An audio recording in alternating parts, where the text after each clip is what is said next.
Olá, eu sou Susana Bins, associada ao Rotary Clube de Porto Alegre, Glória Teresópolis, Distrito 4680, Porto Alegre, Rio Grande do Sul, Brasil. E este é mais um Conversando com Rotary Glória Teresópolis. Estamos recebendo hoje a nossa companheira, psicóloga Bruna Ortiz Vieira, para conversarmos sobre um assunto muito importante, o Setembro Amarelo. Bem-vinda, Bruna. Olá, Suzana, é um prazer enorme estar aqui hoje. Eu agradeço imensamente o convite para a gente conversar sobre um assunto tão vital e delicado. Realmente delicadíssimo.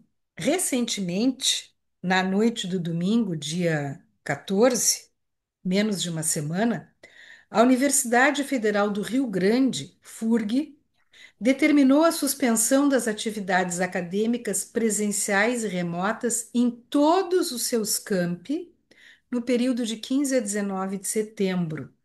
De acordo com o documento, a decisão foi motivada pelo, entre aspas, recente contexto de perdas que afetou profundamente a comunidade acadêmica. Segue dizendo a nota que em 2025 foram 4 casos de problemas de suicídios e que a suspensão temporária vai proporcionar um momento de escuta, acolhimento e cuidado coletivo com alunos e professores. E que durante o período serão realizadas atividades de construção coletiva voltadas ao fortalecimento de vínculos e promoção do cuidado comunitário. Louvável a atitude da universidade, em relação a um tema que deveria estar preocupando não só ela, mas todas as outras universidades e escolas. E aí eu te pergunto, que tipo de dor leva uma pessoa a tomar uma atitude tão drástica em relação à sua própria vida? Então, a dor que leva uma pessoa a tomar uma atitude tão drástica não é uma dor visível, é uma dor interna, profunda. A pessoa sente como se tivesse destruída por dentro, vazia e carregando um peso insuportável. É uma sensação de um barco naufragando, perdido no oceano de sorrisos. O que muitas pessoas não sabem é que a maioria das vezes a atitude é um ato, não é um ato romântico, né? Como a gente, se a gente pensar em literatura, que antigamente as pessoas tinham essa visão, né? E sim um ato de desespero. É uma expressão de uma dor insuportável, frequentemente ligada a transtornos mentais, como a depressão, onde a pessoa simplesmente não consegue enxergar outra saída. Então, a pessoa tomada desse desespero, dessa desesperança, deste desamparo, acaba tomando uma, buscando uma solução definitiva para muitas vezes um problema temporário. Então, Bruna, não é errado afirmar que, em geral, as pessoas que tentam o suicídio não desejariam realmente se matar, mas elas estão em busca de alívio para essas dores que não são vistas por ninguém. Costumam dizer que quase sempre elas dão sinais de que algo não vai bem e até de que vão tentar o suicídio. Sinais que, na maioria das vezes, quem está próximo não percebe. Por que que isso acontece? Nem sempre as pessoas percebem os sinais porque é uma dor invisível. Quem sofre costuma sentir-se como um fantasma que assiste a vida acontecer de fora, né? A sociedade, as redes sociais ainda reforçam esse ideal de felicidade a qualquer custo, né? Com closes específicos de recortes de uma vida perfeita. A gente acaba se comparando muito com os outros e é por isso que muitas pessoas, quando se comparam, acabam percebendo que não é permitido ser triste ou se sentir vulnerável. Então, essas pessoas se isolam porque acreditam que os outros não conseguem me ver de verdade e que se importam apenas com o superficial. Ninguém enxerga a profundidade da alma. O resultado é um sentimento de um estranho qualquer, mesmo cercado de gente. Então, não tem como mensurar a dor humana, né? Mesmo na medicina, quando se faz a escala de dores, ela não é visível. Eu não posso medir a dor como a gente afere a temperatura de alguém, né? É, é, é bastante comum que quando alguém se mostra depressivo, as pessoas digam: Ah, vai passar, dá tempo ao tempo. Ou então, isso é porque tu tá socado dentro de casa, vamos sair, te mexe, te levanta dessa cama. Ou ainda, mas olha só, tu precisas te ajudar. E outras manifestações desse tipo. Nós sabemos que as pessoas fazem isso com a melhor das intenções, mas também sabemos que não só não ajuda, como pode piorar a situação. Por quê? E o que poderia realmente ser feito por quem quer ajudar? Então, quando a gente pensa nessa dor que é invisível aos olhos, mas é perceptível ao coração, a gente se depara com a melhor das boas intenções das pessoas, falando, tu tem que sair de casa, tu tem que te movimentar. Mas no caso, por exemplo, a gente não pode falar isso para uma pessoa que quebrou a perna. Ela precisa esperar o osso se consolidar, né? Então, por mais que essas frases sejam bem intencionadas, ou talvez também demonstrem uma angústia de quem está vendo o outro sofrer e quer ajudar, quer apoiar, é como se a gente estivesse desconsiderando a dor dessa pessoa. E para alguém que já se sente num limbo entre a vida e a morte, ouvir que vai passar é como ter seu sofrimento invalidado. Não ajuda, pois a pessoa precisa ser vista, compreendida, não apenas ouvida. Ela anseia por alguém que ajude a sair desse buraco, não por alguém que a culpe por estar nele, sabe? A pessoa precisa de acolhimento, escuta e cuidado. Mas claro que a gente sabe que a gente também precisa auxiliar essa pessoa a tentar retomar aos poucos uma rotina de higiene, de sono, porque muitas vezes a pessoa fica muito tempo trancada no quarto, então realmente a gente precisa apoiar essa pessoa a voltar a se sentir pertencente ao grupo familiar, a tentar aos poucos retomar uma rotina de cuidados, de alimentação, né? E Talvez, buscar apoio. talvez então o melhor que a gente pudesse fazer seria, por exemplo, ou perguntar para a pessoa o que que eu posso fazer por ti, ou dizer, olha, eu estou aqui, tu podes contar comigo quando tu quiseres. Talvez isso seja mais efetivo. Exatamente, é se fazer presente, acolher essa pessoa. Só que a gente precisa trabalhar desmistificando o tabu e os estigmas que uma pessoa que sofre carrega. Eu acho que a gente pode falar isso daqui a pouquinho, mas é importante a gente dizer que essa nossa conversa hoje aqui pode estar ajudando alguém a se permitir ser mais vulnerável, a entender as pessoas que estão acompanhando alguém que está passando por esse sofrimento, entender que não é fraqueza, não é falta de força de vontade, nem má vontade da pessoa, é uma questão realmente incapacitante. É, e era isso, eu ia nessa linha te dizer algo que tu já disseste, né? De outra forma, que, em geral, essas pessoas que estão com uma depressão profunda, elas têm receio de se abrir, entre outros motivos, como já conversamos aqui, porque a dor não é visível, né? Tu mesma disseste, que não pode ser aferida como a gente afere a temperatura. Não existe um termômetro, né, que comprove a febre, não existe uma ferida que mostre que a pessoa caiu, levou um tombo, ralou o joelho. Não existe uma radiografia que mostre que tem uma parte do osso fraturado, mas, no entanto, elas estão fraturadas por dentro. O que que se poderia fazer ou dizer a uma pessoa nessas condições para que ela efetivamente procurasse ajuda? Então, é fundamental primeiro validar a dor do outro, né? Porque a maior dor é a dor de não ser visto ou compreendido. Como eu falei aqui, a gente Uhum. precisa de acolhimento, escuta e cuidado. Você pode dizer, eu percebo que você não está bem, eu me preocupo, né? Essa dor é real e você não precisa passar por isso sozinho.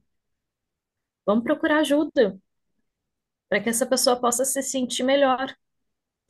É um convite para um processo de cura, que pode ser lento, silencioso, mas não vai se fazer sozinho. A presença do outro é muito importante, né? E é mais importante é mostrar que ela não está só, e que existe um caminho para que ela se sinta menos vazia e que possa encontrar uma vida que vale a pena ser vivida. Mas isso é um processo. É De muito repente, importante a gente falar sobre isso. de repente estimular essa pessoa a ela conversar com alguém em quem ela realmente confie, inicialmente, um parente mais próximo, o padre da sua igreja, o pastor, um vizinho, uma vizinha que ela se sinta bem na presença, e até mesmo, dependendo da capacidade que a gente tem de interagir com ela, sugerir a procura de um profissional, né, um psicólogo, um psicoterapeuta, um psiquiatra que possa ajudá-la, Seria né? fundamental que essa pessoa pudesse, no momento que foi acolhida, ouvida por alguém próximo, né, que ela se abriu, realmente falou sobre como está se sentindo, ou a gente percebeu, a gente encaminhar essa pessoa para um profissional habilitado para ajudar ela, É, né? Porque não é só uma ajuda temporária. O sim. acolhimento, ele é fundamental, mas a gente tem todo um processo, como eu falei aqui, uma ativação comportamental. A gente vai ajudar essa pessoa a analisar como está a vida, onde são essas dores, como é que a gente pode lidar com essas dores, com os pensamentos, com os comportamentos, com as emoções. Então, é fundamental buscar apoio de um profissional habilitado.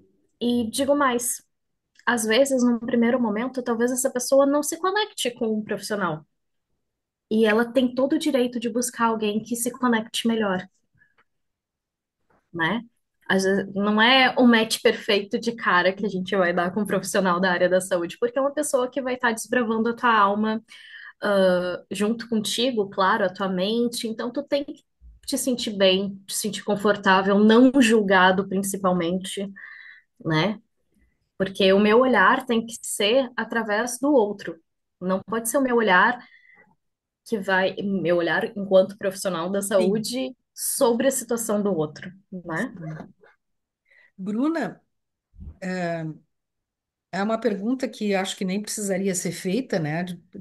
Depois de tudo isso que a gente está conversando, mas qual é a importância de nós termos um mês dedicado à prevenção do suicídio? Fundamental. É fundamental porque ele nos força a quebrar esse tabu em torno do sofrimento mental.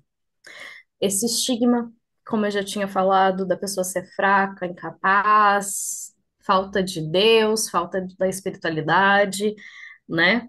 Nos lembra que o suicídio não é um assunto para ser escondido como era antigamente, Exato. né? Claro que a gente não tem um cuidado na mídia para divulgar essas situações, porque tem todo um protocolo para fazer isso, para reportar, tanto é que nas notas elas são sucintas sobre, né, para não tender para um lado que possa de alguma forma encorajar, né? Então, geralmente é uma nota mais sutil.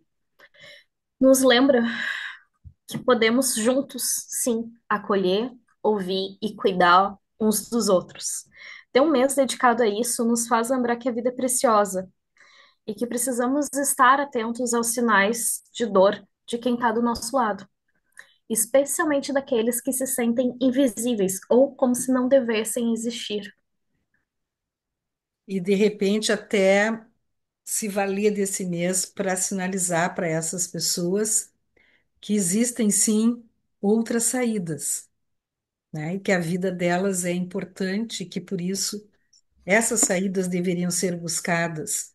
Como tu mesma disseste, há um estigma sobre o sofrimento mental e a nossa sociedade, ela ainda é muito preconceituosa em relação aos sofrimentos internos. O que que tu, como psicóloga, poderias deixar de mensagem a quem está nos assistindo, a essa nossa sociedade ainda tão, com tanta dificuldade de compreender que essa dor é real e é incapacitante? Então, eu acho que como mensagem eu gostaria de falar diretamente com quem talvez esteja dolorido por dentro. Eu quero deixar uma mensagem de esperança. Se você se sente como um fantasma, como eu disse, ou um barco naufragando, perdido, vazio, saiba que a sua dor é real. Acredite, a vida vê, a vida retribui e a vida cura. E a cura não acontece sozinha. Eu desejo que você se cure da sensação de estar destruído por dentro, de ter que carregar peso sozinho, de se sentir um estranho perto das outras pessoas, do passado que ainda está nas suas cicatrizes emocionais, do sentimento de que ninguém enxergou as suas feridas, de tudo que você silenciou, engoliu, guardou, das vezes que disse que estava tudo bem quando na verdade não estava. A cura pode ser devagar, silenciosa e às vezes difícil, mas acontece. A vida vale a pena e principalmente você vale a pena. E para quem tá com alguém que tá passando por uma dificuldade, uma situação assim, tenha paciência, tenha boa vontade, tenha empatia. Não julgue essa pessoa. Como eu disse antes, ah, talvez a dor não doa em você, mas não quer dizer que ela não seja real. É, que lindo, Bruna. Muito obrigada por me permitir falar sobre isso. Muito lindo. E assim como quiseste dizer isso a quem está sofrendo essa dor invisível, eu também gostaria de dizer às pessoas em geral que elas fossem mais acolhedoras, não apenas com quem está sofrendo esse tipo de dor, mas mais acolhedoras no seu cotidiano, com todas as pessoas.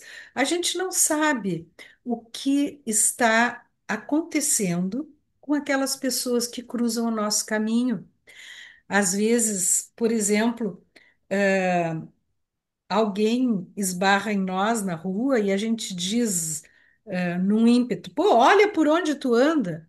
Mas tu não sabe se a pessoa não acabou de receber um diagnóstico de saúde ruim, tu não sabe se ela não acabou de perder o emprego, se ela não está preocupada porque ela não tem dinheiro para botar comida na mesa para os filhos, e ela é o arrimo da família.